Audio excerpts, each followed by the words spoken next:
मुस्लिम मोहल्ला नाम क्यों दिया गया? वहां पर क्या हिंदू लोग नहीं रहते हैं? और जो आपने तमंचे की बात करी, क्या तमंचा किससे बरामद हुआ था, आप खुद जानते हैं? दंगा करते टाइम तमंचे किसके हाथ में था? जो जुलूस निकला उस जुलूस के फोटो या वीडियो आपने देखे? जो उस जुलूस में शामिल थे उनके हाथों में तमंचे थे। आपको पता है गोली किसने चलाई?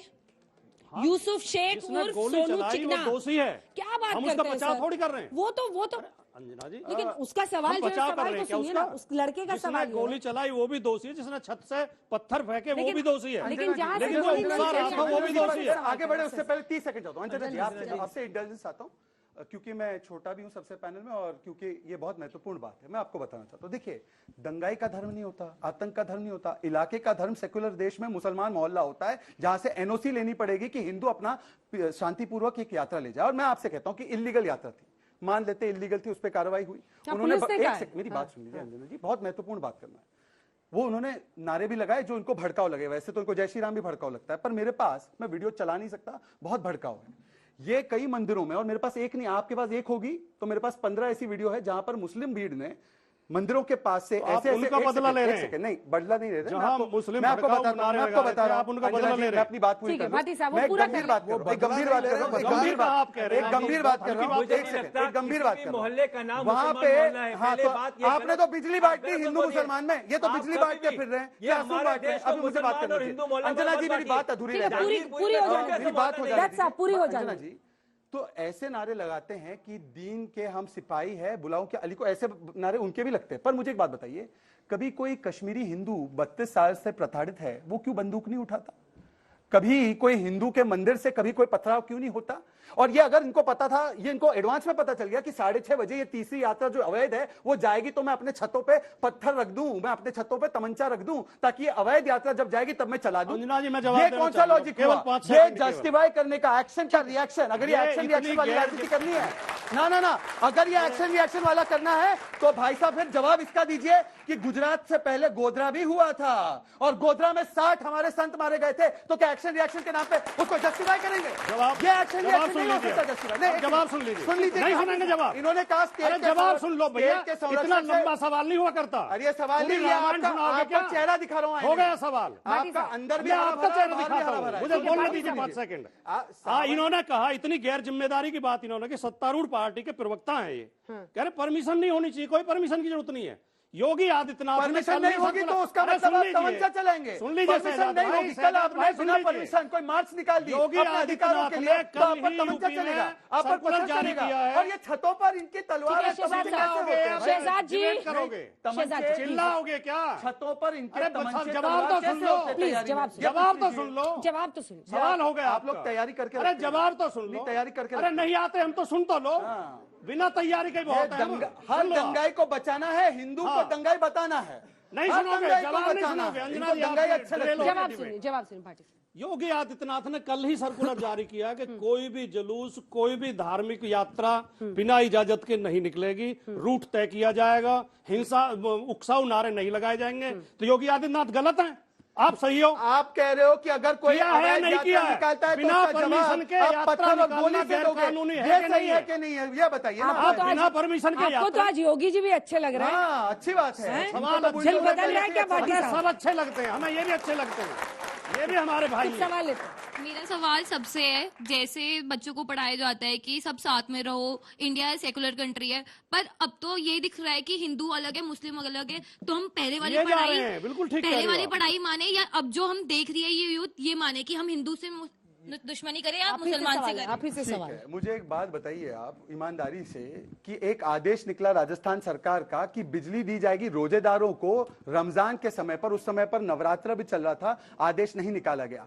हिजाब का ऑर्डर कोर्ट से आता है, कर्नाटका की हाई कोर्ट से आता है, और इनकी बेशर्मी देखिए कि ये महाराष्ट्र में जो सरकार चलाते हैं क्लासरूम में हिजाब नहीं है अलाउड, परंतु कर्नाटका में जो संवैधानिक है उस पर बवाल मचाते हैं। ये कहते हैं कि आपने ये कर दिया, आपने लाउड स्पीकर के मामले में महाराष्ट्र में हनुमान चालीसा पर रिस्ट्रिक्शन लगा दी जाती है, 1 दिन के अंदर भीतर केस हो जाता है हनुमान चालीसा बजाने वाले पर, और करिए अगर लाउडस्पीकर का उल्लंघन किया है तो। परंतु अवैध जो लाउडस्पीकर मस्जिदों पर लगे हैं उसको नहीं करते जो लोग। और ये कह रहे थे रंगों को बांटा, अरे आपने तो प्राणियों को बांट दिया। महात्मा गांधी काउ प्रोटेक्शन की बात करते थे, हम करें तो हमें सांप्रदायिक कहते हैं। महात्मा गांधी हे राम और राम राज्य की बात करते थे, हम राम राज्य की बात करें तो हमें सांप्रदायिक कहते हैं। अच्छा, आप लोग पूरे लोग आप जरा बताइएगा, दुनिया में ऐसा क्या है कि जहां पर मुस्लिम बहुल जनसंख्या है वो इलाके सेंसिटिव हो जाते हैं? ऐसा क्या है? लोग कहता है दंगाइयों का धर्म नहीं होता, ये कायर हैं, ये डरने से, ये बोलने से डरते हैं। सिडनी में बम कौन फोड़ता है? जर्मनी में बम कौन फोड़ता है? लंदन में बम कौन फोड़ता है? अल्जीरिया में दंगा कौन करता है? मोरक्को में कौन करता है? ट्यूनीसिया में कौन लड़ रहा है? अफगानिस्तान में कौन तालिबान खड़ा हो रहा है? अरे कोई फीजी में भारतवंशियों की सरकार थी, पूरा कॉन्स्टिट्यूशन बदल दिया गया, सारे हिंदू वहां से ये कर दिए गए। किसी हिंदू ने अपने हाथ में शस्त्र उठाया क्या? हमेशा एक ही समाज, एक ही कौम पूरी दुनिया में ये लड़ाई लड़ रहा है अपने धर्म के नाम पर। और एक कायरों की इनकी भाषा है कि ये बोलने से डरता है, ये समाज बोलने से डरता है कि रोहिंग्या बंदूक उठाते हैं, ये मुसलमान हैं, ये बहावी हैं, यही जल्लाद का काम करते हैं और यहां भी बम फोड़ते हैं। आने वाले दिनों में आपकी पीढ़ियां नष्ट हो जाएंगी यदि आप इनको नियंत्रित नहीं करते हैं तो। मैं बहुत खुली चुनौती देता हूं, ये हिंदू समाज को चेतने का विषय है। आज दिल्ली के अंदर एक पॉकेट नहीं है, इस देश में बांग्लादेशी मुसलमानों ने कई ऐसे पॉकेट खड़े कर लिए हैं। आप जरा उनको आप वसुंधरा गाजियाबाद से निकाल करके देखिए, वो दंगे करने पर उतारू होते हैं, पुलिस को मारने पर उतारू होते हैं। आप जिनको शरण दे रहे हैं वही आपके लिए काल बन जाएगा। ठीक है, जब सवाल और सिर्फ ये मेरा सवाल शहजाद सर से है कि भी हुआ है, क्या फ्रांस में भी हुआ है। कम्युनल राइट्स का इलाज सिर्फ बुलडोजर है और कानून को अपने हाथ में लेना कितना सही है? ऐसा है, आपने अच्छा सवाल पूछा मुझसे, मैं आपको बताता हूं। अहमदाबाद 1969 512 मरे, जलगांव 1970 100 मरे, मुरादाबाद 1980 1500, दिल्ली 1983 1800 लोग मरे, भिवंडी 1984 146, अहमदाबाद 1985 300। उसके बाद आपको दिल्ली में तो याद ही है 3500 लोग जो हमारे सिख भाई थे वो उनको मारा गया। भागलपुर 1989 1200, मुंबई 1993 872, गुजरात भी जोड़ूंगा, वहां पे न्याय हुआ। मुजफ्फरनगर 60 लोग मरे। अब मैं आपसे पूछता हूं कि एक भी जगह पर बुलडोजर नहीं चला, उल्टा 2018 में जब दिल्ली हाईकोर्ट ने सज्जन कुमार को कन्विक्ट किया तो उन्होंने कहा कि किस प्रकार से एक प्रधानमंत्री ने उसको जायज ठहराने का काम किया था कि बड़ा पेड़ गिरता है तो धरती थोड़ी सी हिल जाती है, थोड़े सिख मारे जाते हैं। मैं तो बुलडोजर से दंगा रुकेगा? ऐसा है कि बुलडोजर से तो बहुत सारी चीजें रुकेंगी, परंतु मुझे एक बात बताइए कि बुलडोजर से अगर कानून व्यवस्था होनी है, अतिक्रमण जो करता है क्या उसको छोड़ दे क्योंकि वो दंगाई है, क्योंकि वो मुसलमान है? और जहांगीरपुरी में हिंसा, उसके अगले दिन आपको है हिम्मत जो पॉश कॉलोनी से अंजना जी आप तो क्यों नहीं लगे? अंजना जी आप तो वहां पे, अंजना जी एक सेकंड, आप तो वहां पे ग्राउंड पे थी ना, आप तो वहां पे ग्राउंड पर थी। अवैध अतिक्रमण है, जनवरी फरवरी मार्च, लेकिन आप हिंसा का इंतजार कर रहे थे कि अवैध हिंसा होगी फिर हम वहां पर जनवरी फरवरी मार्च और अप्रैल में 200 अतिक्रमण हटाए गए, परंतु ये तभी गए जब दंगे हुए। उसके बाद क्यों गए? इनको बोलिए ना, जब जनवरी में 200 हटाए गए, आप उनको पूछ लीजिए। आपने कल आपके शो में आपने दिखाया है कि जनवरी फरवरी मार्च और अप्रैल में कुल मिलाकर 200 अतिक्रमण हटाए गए, परंतु हवा में जगह बताओ। आपको तो दिखेगा ही नहीं ना, आपको तो अतिक्रमण नहीं दिखेगा, इसीलिए तो आपने चलने दिया। शहजाद जी से है, मैं इंटेलेक्चुअल साउंड नहीं करना चाहूंगा, मैं पहले बताता हूँ। लोगों ने सवाल पूछिए प्लीज। सवाल मेरा ये है, जैसे राम मंदिर पे हुआ, राम मंदिर पे लोगों ने बना, ऑपोजिशन पार्टी ने बोला मैं मानता हूं राम मंदिर भूमि है, बनना चाहिए। आप बहुत ही उच्च कोटि के नेता हैं, बीजेपी के हैं। आप जब घर जाते हैं, आपको भूख लगेगी तो खाना है, प्यास लगेगी तो पानी है, गर्मी लगेगी तो आपके छत है ऊपर और आपके हवा और एसी है। आपका ये सोचना उचित है।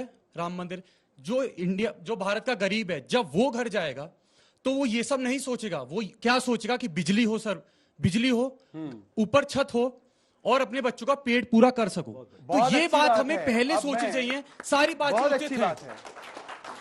राहुल गांधी महंगाई की रैली में जाकर हिंदुत्व को आईसिस और बोको हराम से जोड़ते हैं। राजस्थान में सबसे ज्यादा महंगाई है। राहुल गांधी ने पूछा भाई, आपके तो सपने में भी मैं आपको बता रहा हूँ क्योंकि महंगाई की बात की, महंगाई सबसे ज्यादा राजस्थान में है। आपको तो राहुल गांधी, अच्छा मैं जवाब दे दूं?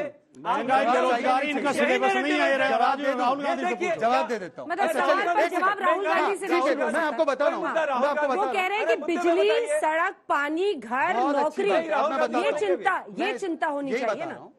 हमने पिछले जो 8 वर्ष है उसमें 2 करोड़ से अधिक प्रधानमंत्री घर के आवास बनाए। मैं एक उत्तर ठीक देना है, चाहता आप मुझे बताइए कि इसमें भागीदारी माइनॉरिटीज की भी है अंजना जी, 30%। उज्ज्वला योजना के तहत नल दिए गए, अंजना उसमें भी जी, भागीदारी एक उत्तर देना शौचालय चाहता हूं। बनाए, 13 करोड़ शौचालय बनाए, गरीबों के बनाए, उसमें भी है। 80 करोड़ लोगों को 2 वर्षों से मुफ्त राशन दिया जा रहा है। ये नहीं देखा जा रहा है कि मोहम्मद के घर जा रहा है, मोहित के घर जा रहा है, शिल्पा के घर जा रहा है, सुल्ताना के घर जा रहा है। पर मैं इनसे पूछना चाहता हूं, महंगाई पे बोलते ना, आज मैं महंगाई पे चर्चा करता हूं। हाँ, तो करो ना। सबसे ज्यादा करो। महंगाई महाराष्ट्र करो में है, चर्चा। पेट्रोल 120 अरे, रुपया लीटर यहाँ है, पे पेट्रोल विदेशी डीजल दारू क्या पर रेट टैक्स है? काटा, वैट पर पूछिए टैक्स क्यों नहीं पेट्रोल काटा, डीजल की क्या इनसे रेट है? पूछिए जरा।